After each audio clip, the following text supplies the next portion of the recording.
Здравствуйте, уважаемые телезрители! В студии Арифа Кабба мы вновь собрали для вас самые важные события и тенденции вокруг Абхазии, все, что актуально на данный момент, что касается нас прямо или косвенно, или влияет на имидж республики. Итак, начнем.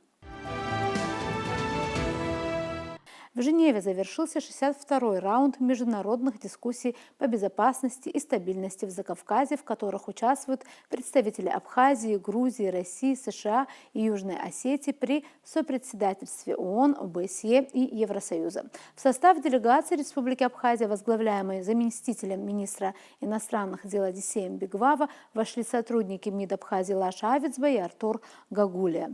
В ходе раунда участники обсудили все пункты повестки дня. Были затронуты различные темы, в частности, ситуация с безопасностью на местах. Представители всех делегаций отметили, что ситуация в регионе продолжает оставаться сравнительно спокойной. В первой группе по вопросам безопасности было подтверждено приоритетное значение заключения юридически обязывающего соглашения о неприменении силы и о делимитации и демаркации границ между Абхазией и Южной Осетией с одной стороны и Грузией с другой. Состоялся обмен мнениями по данному вопросу всех участников процесса, в том числе от имени сопредседателей. Возобновление деятельности механизма по предотвращению и реагированию на инциденты в городе Гал в очередной раз стало предметом обсуждения на встрече. Представители всех делегаций подтвердили приверженность восстановлению механизма. Однако противоположность в позициях сторон в отношениях технических условий проведения встреч в рамках механизма остается фактором, препятствующим реализации намерений сторон по реанимации этого механизма. Делегации России, Абхазии и Южной Осетии обратились к сопредседателям с призывом к переносу международных дискуссий из Швейцарии в другое место с сохранением переговорного формата в силу того, что Швейцария потеряла статус нейтрального государства. Во второй рабочей группе основной акцент был уделен свободе передвижения по национальным паспортам граждан Республики Абхазия. Планируется проведение информационной сессии с участием специалиста на следующем раунде и организация рабочей группы по этому важному вопросу.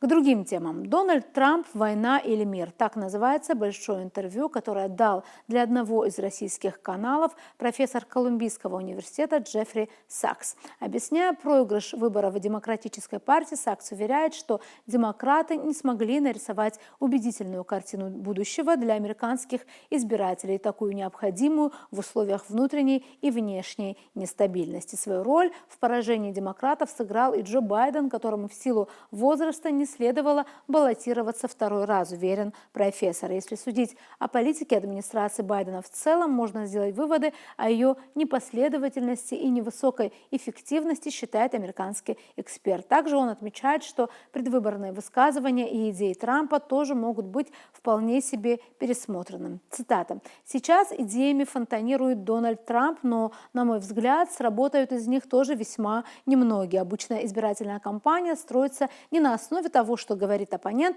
а скорее на оценке успехов действующего президента. Сегодня складывается ощущение, что США сбились с пути и дела в стране идут неважно. Камала Харрис на этих выборах, поскольку она была вице-президентом, виделась защитницей статуса кво. Голосование, за которым мы наблюдали на днях, доказало, что американцы скорее предпочтут соперника Камалы, то есть изменение политического курса вместо его продолжения. Также Джеффри Сакс убежден, что внешняя политика США все еще строится на постулате об исключительности позиции Вашингтона, однако реальность изменилась, уверен эксперт. США, безусловно, могущественная держава, но уже не гегемон, утверждает он, а именно на идеях гегемонии и строилась внешняя политика администрации Байдена. Сакс отмечает, совсем не так, как ожидали американцы, разворачиваются события вокруг Украины. Война на Ближнем Востоке не играет на руку Израилю и США. В отношениях с Китаем присутствует напряженность, последствия которой весьма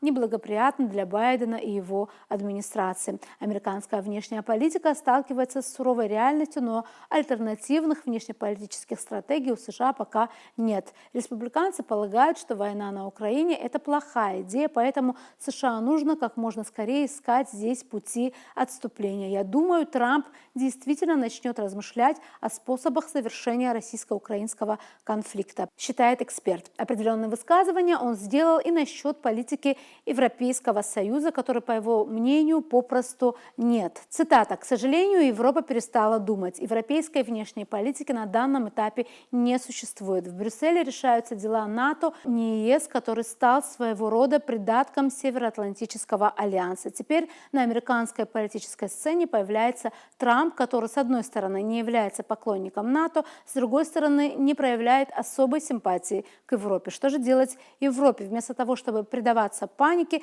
европейским государствам необходимо разработать последовательную внешнюю политику. Европа не может всецело полагаться на США. Нужна разработка европейского внешнеполитического курса. И Европа была на верном пути, создав и развивая Организацию по безопасности и сотрудничеству в Европе во времена нахождения у власти в России Горбачева, Ельцина и в первые годы правления Путина. США сотрудничали с Европой в деле создания механизма коллективной безопасности, но Европа отказалась от этого сотрудничества в пользу НАТО, отодвинув ОБСЕ на второй план. Это решение стало большой ошибкой Европы, считает американский эксперт. Говоря о возможности прекращения войны на Украине, Джеффри Сакс отметил, цитата: «Трамп является сторонником односторонних действий. В чем-то он нестабилен, в чем-то непредсказуем, но я не думаю, что он милитарист. Это обстоятельство могло бы стать основанием для прекращения конфликта на Украине», уверен американский эксперт. «Каждый день в течение последних нескольких лет я подчеркивал необходимость звонка российскому лидеру и заверения его в том, что НАТО не будет расширяться за счет Украины и Грузии. Полагаю, если бы подобный разговор между Вашингтоном и Москвой состоялся, боевые действия в буквальном смысле прекратились бы в тот же момент. После окончания боестолкновений можно обсуждать границы, политику, меры безопасности для Украины и другие вопросы». Тем временем в Грузии оппозиционные силы не оставляют попытки не признать итогов парламентских выборов. Президент страны Зурабишвили, которая тоже, как известно, придерживается оппозиционной точки зрения, буквально сегодня заявила, что страна входит в кризис, а грузинское правительство, цитата, «практически захватило все институты этой страны», заявила она после встречи с депутатами парламентов европейских стран. Спикер парламента Папуашвили, кстати, с европейцами встречаться отказался. Выходом из кризиса Зурабишвили считает, цитата, «новые выборы для того, чтобы Грузия получила легитимный парламент, легитимное правительство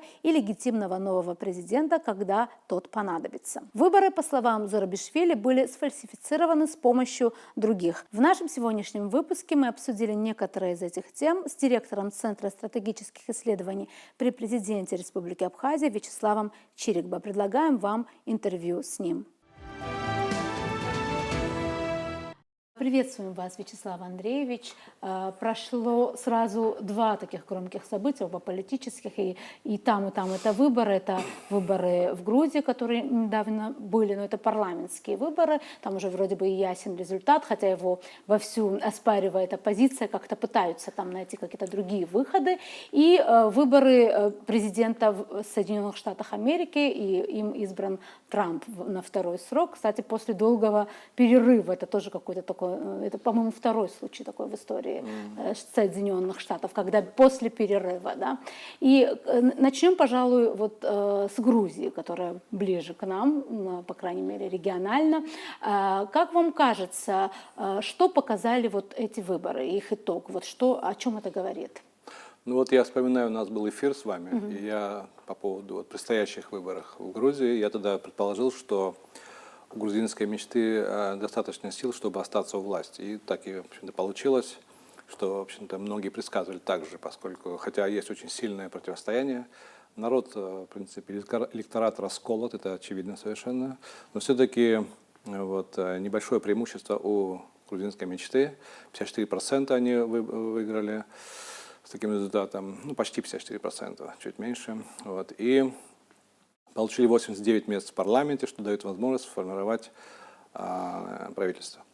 Вот. Так что, в общем-то, конечно, особенность выборов в том, что президент республики не признал результаты выборов, Саломе Зурабишвили, и призвала к непризнанию этих выборов. И также те 5 партий, если не ошибаюсь, которые вошли, 5 или 6 партий, 5 партий, кажется, вошли преодолели 5% рубеж, они они также высказали мнение, что они не будут участвовать в работе парламента. Вот. Но это не смертельно для парламента, поскольку там есть достаточно, значит, голосов, чтобы работать и формировать правительство. Поэтому ситуация сложная, конечно, как и всегда в Грузии, и всегда связана с выборами, там это никогда просто не было.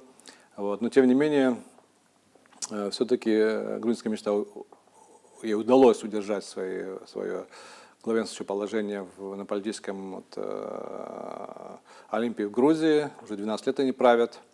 И, в общем-то, следующий срок, 4 года, они будут руководить Грузией.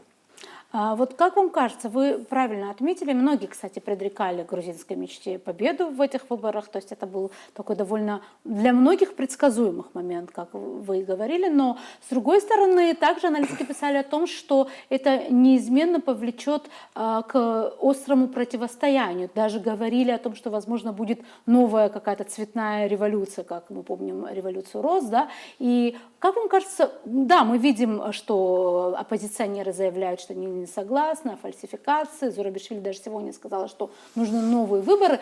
Но вот с чем связано с тем, что вот мы не видим все-таки площади, заполненные людьми, и нет вот такой большой агрессии? Ну, я думаю, что у них все впереди еще. Так что у них довольно достаточно большая история вот этих традиций таких массовых протестов. Вот. Но, во-первых, главные институты ООН, ОБСЕ, они все-таки признали, хотя и сказали, что разочаровывают результаты, но все-таки они признали, что не было массовых нарушений, фальсификаций, которые повлияли бы на результаты выборов. Так что, в принципе, это тоже важный фактор, потому что если бы не было признания со стороны институтов ОБСЕ и ООН, тогда бы, конечно, может быть, труднее было. Также западные страны все-таки нехотя согласились с результатами. Глава Венгрии Орбан прилетел в Тбилиси, прямо чтобы поздравить своего коллегу Кубахидзе с выборами. Так что, в принципе, более-менее все-таки мир признал, хотя и не все с удовольствием признали эти результаты. Но что будет дальше, трудно предсказать, естественно, потому что все-таки половина населения, половина электората, скажем так, все-таки, меньше половины, все-таки они очень разочарованы результатами выборов, и явно, что простой жизни политической не будет в Грузии, как и всегда на самом деле. Мы тоже к этому, как наблюдатели, сторонники, к счастью, уже к этому уже привыкли. А еще вот многие оппозиционеры как раз говорят о том, что еще раз приход к власти, то есть получается большинство в парламенте у грузинской мечты, это, на их взгляд, они позиционируют это как поворот от Европы, да, то есть они отворачиваются от Европы и поворачиваются на восток, даже так это говорят, так это называют. Есть, в общем, до какой-то степени какая доля истины в этом есть, поскольку все-таки вот эти закон о прозрачности иностранного влияния, оно все-таки сильно, рассердило многих на Западе, поэтому усматривают влияние России. Но это закон практически против НПО, против их возможного или предполагаемого или вероятного влияния на политическую ситуацию в Грузии. И, в общем-то, отношения более-менее заморожены сейчас. И хотя победивший лидер партии, премьер-министр нынешний Калбахидзе сказал, что Грузия будет продолжать идти по пути интеграции в Европу, однако все-таки это двухсторонний процесс, и если нет согласия со стороны Европы, то тоже это трудно осуществить. Мы знаем, что Турция давно уже пытается войти в Евросоюз, но это до сих пор почти непредставимо, что это произойдет в обозримом будущем. И поэтому я думаю, что не так все просто. Хотя в Конституции Грузии до сих пор сохраняется положение о том, что Грузия стремится в Евросоюз и в НАТО. Это остается, как бы это не убрано еще, но, по крайней мере, отношения сильно заморожены между Европой, Западом в целом и Грузией. При этом в преддверии выборов было очень много там заявлений, естественно, о нас и о Южной Осетии, что чуть ли не готов какие-то мирный план. Но никакого плана мы никогда не видели. Я не помню, что последние 15 лет, чтобы кто-то вообще что-то предлагал. И в женевских дискуссиях Дело в том, что вот здесь интересно вот, это, конечно, обсудить немного, нас тоже как-то касается, в том, что на самом деле после прихода грузинской мечты все-таки риторика сильно изменилась, мы это прекрасно видим. Вот я помню, когда было интервью перед последними выборами Михаила Саакашвили каналу Евроньюз, его спросили, есть ли демократия в Абхазии. Он сказал, да, есть, но это каннибальская демократия. То есть мы каннибалы для Саакашвили. Вот. А вот нынешние руководители Грузии называют абхазские, осетинские братья и сестры. Ну, все-таки Поменялась риторика, все-таки да? не каннибалы уже, а все-таки люди. Это уже хорошо. Но это лишь вот риторическое изменение. На самом деле просто никакого видения такого, как сказать, ну, чего-либо вообще я пока не замечаю, честно говоря. Ни на экспертном уровне. Я общался с экспертами еще некоторое время назад, грузинскими. Вот абсолютно ничего, совершенно ничего нового. И со стороны правительства тоже. Вот я не вижу никаких, никакого видения каких-то вообще-то изменений позитивных. И единственное, что были такие намеки о том, что вот что-то нужно готовить, иметь большинство в парламенте, чтобы в случае необходимости быстро изменить Конституцию вот, в плане реинтеграции отколовшихся областей, как они называют Абхазию и Южную Осетию. Это тоже, конечно, предвыборный был трюк, потому что, ну, это несерьезно там говорить, конечно же. Мы же не вещь, которую можно взять и интегрировать, правда же? Вот. И кроме того, были, конечно, довольно рискованные заявления самого Иванишвили, такого главы, можно сказать, негласного Грузии, о том, что выступал, кажется, в Кутаиси, кажется, выступал. Сказал, Батуми где-то выступал он и сказал, что мы должны взять на себя силы извиниться перед осетинами, южными осетинами за то, что вот произошло в 2008 году. Это скандально было довольно. И это было, конечно, очень сложно перед выборами, такое вот непопулярное заявление, которое вызвало такой гневный отклик не только со стороны оппозиции, но также со стороны сторонников власти. Вот. Так что, ну, в общем-то, все это пока на уровне разговоров, ничего серьезного нет. И, кстати, были еще по поводу все как бы такие некоторые вот мечты, грузинской мечты об интеграции были также, все-таки было в России также очень высокие лица должностные высказали о том, что статус Абхазии признан государством, он не будет подвергнут ревизии. Поэтому здесь тоже такое прозвучало так довольно отрезвляюще для некоторых вот мечтателей. Вот. Что будет дальше, трудно сказать. Еще 4 года впереди у них. И, в общем-то, конечно, вот опять же говорю, что никакого видения вот я не наблюдаю, видения какого-то позитива в отношениях между Абхазией и Грузией. Вот. Единственное, конечно, можно сказать, что на самом деле, что я уже говорил в прошлый раз на время нашей встречи о том, что, конечно, вот их противники, это все-таки, по большому счету, экстремисты с точки зрения интереса вот, Абхазии, потому что, вот я помню, когда долгое время работали подрывные группы в Гальском районе Абхазии, и было очень много жертв со стороны Абхазии, наших военнослужащих и других должностных лиц похищали там или устраивали подрывы. И вот я помню, вот когда пришла к власти грузинская мечта, вот, я думаю, это тоже надо знать, чтобы оценить ситуацию как реалистично. Вот, в Женеве обратились ко мне дать данные вот об этих всех терактах. И я подготовил, не только потому, что они просили, вообще это была часть моей работы, данные наших служб и так далее. Сделал такой обширный доклад, подробный, с деталями, с именами. Я его зачитал на следующей сессии в Женеве, отдал этот доклад всем главам делегации и также грузинской делегации. Вот после этого больше терактов в Галле не было. Просто не было их. Они всех разогнали, всех этих партизанов, белых орлов и так далее.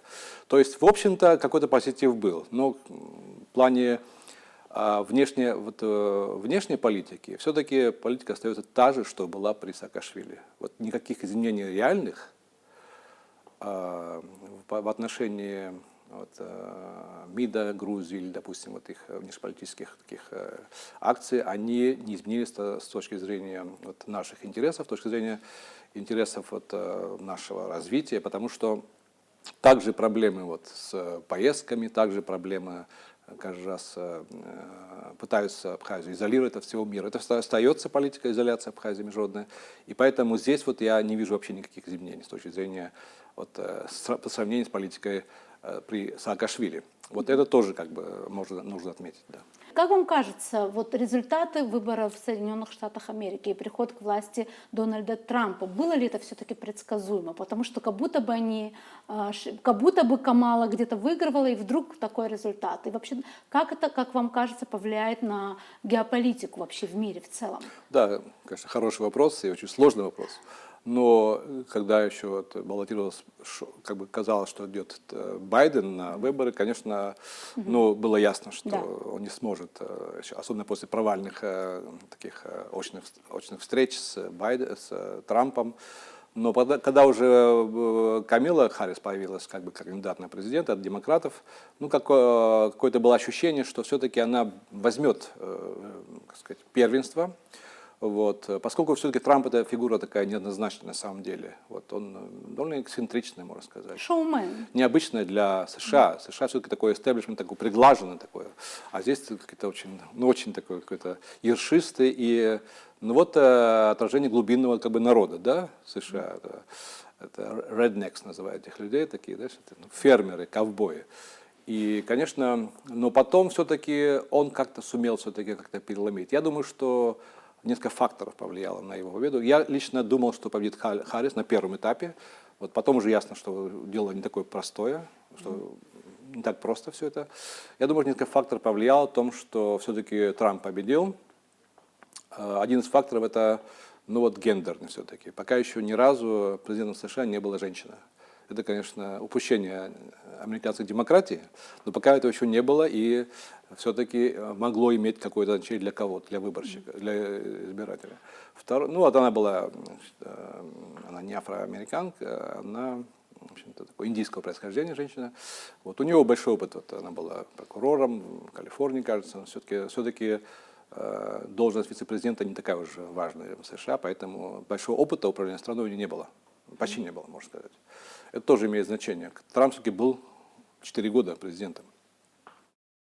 Кроме того, мне кажется, очень важный фактор – это то, что все-таки ситуация сложная в мире. И вот конфликт на Украине, конфликт между Израилем и Палестиной.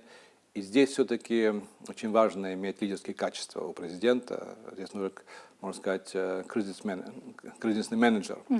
И вот Харрис не очень показалась в этой области. Она, значит, когда она выступала перед такой палестинской аудиторией, выступала в поддержку Палестины, ну так как-то формально, по поводу Палестины говорила, так сочувственно, выступала перед другой аудиторией, наоборот, как бы вот. То есть здесь было видно, что это не ее как бы вот сильная сторона, эти вещи, конфликт-менеджмент. Вот. Он показал свои лидерские качества, Трамп все-таки. Вот. И даже было 2 попытки его убийства вооруженным путем. Вот он довольно мужественно, можно сказать, их встретил. Вот. Вы видели все эти кадры, да, конечно, да. Вот, окровавленный, так он все махал рукой. Поэтому, в общем-то, люди подумали, что все-таки нужен все-таки вот лидер, все-таки такой вот идеальной ситуации нет, естественно, выбирали между Камалой Харрис и Дональдом Трампом, там других не было кандидатов серьезных, поэтому избрали его. И еще один дополнительный фактор был, что повлияло в сторону вот, не выбора Харрис, это все-таки, это еще все-таки поведение администрации в отношении израильско-палестинского конфликта. Все-таки ожидалось большего участия США в разрешении конфликта. Вот, на уровне риторики что-то было, а вот на уровне дел вообще почти не было. В то время как Трамп за себя, можно сказать, в свою копилку имеет вот, такое так называемое Авраамовое соглашение. Он добился с помощью дипломатов подписания соглашения о признании Израиля со стороны нескольких арабских стран, все-таки Оман и другие некоторые. И вот намечалось даже отношение с Саудовской Аравией перед 7 октября, но оно сейчас отложилось, конечно. То есть вот здесь тоже вот большинство избирателей мусульман, ну, процентов 20 голосовало из того, что было на выборах Байдена 4 года назад. То есть они ну, можно сказать, протестное голосование было. Мусульманского, арабского, палестинского и других сочувствующих им. Это левые группы. Они считали, что Байден не показал своих качеств лидерских для того, чтобы конфликт прекратить. Вот. А Трамп обещает его чуть ли не за очень быстро. И, конечно, это тоже предвыборная риторика. Тем не менее, у него уже есть какие-то результаты позитивные с точки зрения мира на Ближнем Востоке. И посмотрим, что он сделает вот своими обещаниями. А с точки зрения мира в Украине, например, да, то есть он тоже там Да. как будто бы возлагаются надежды. Как вам Ну, трудно сказать. Это очень сложный конфликт. И здесь, конечно, хотя отношения вот между Трампом и Путиным, они другие, чем между Байденом, скажем, Путиным. Вот, ну, совсем другие. И Трамп называет его Владимир, там, вот, ну, как бы уважение какое-то высказать. То есть, в принципе, на уровне человеческом контакт лучше, чем с демократами. Я думаю, это всегда так было. С республиканцами всегда лучше отношения с Россией или Советским Союзом, как это было раньше. И, может быть, этот фактор тоже повлияет, личностный фактор. Кто знает. Будем надеяться, что все-таки это также вот один из факторов будет, который вот эту ситуацию, довольно сложную, очень сложную ситуацию, трагическую, он ее разрешит. Я имею в виду, может, повлияет это на разрешение конфликта. Однако вот особенно, мне кажется, так, оптимистом быть сложно все-таки в этой ситуации. Да, большое спасибо, Вячеслав Андреевич, что пришли и ответили на наш Спасибо вам вопрос. за... Пожалуй, это все темы, на которых мы хотели сосредоточить ваше внимание на этой неделе. Мы будем продолжать держать руку на пульсе событий. До новых встреч в эфире.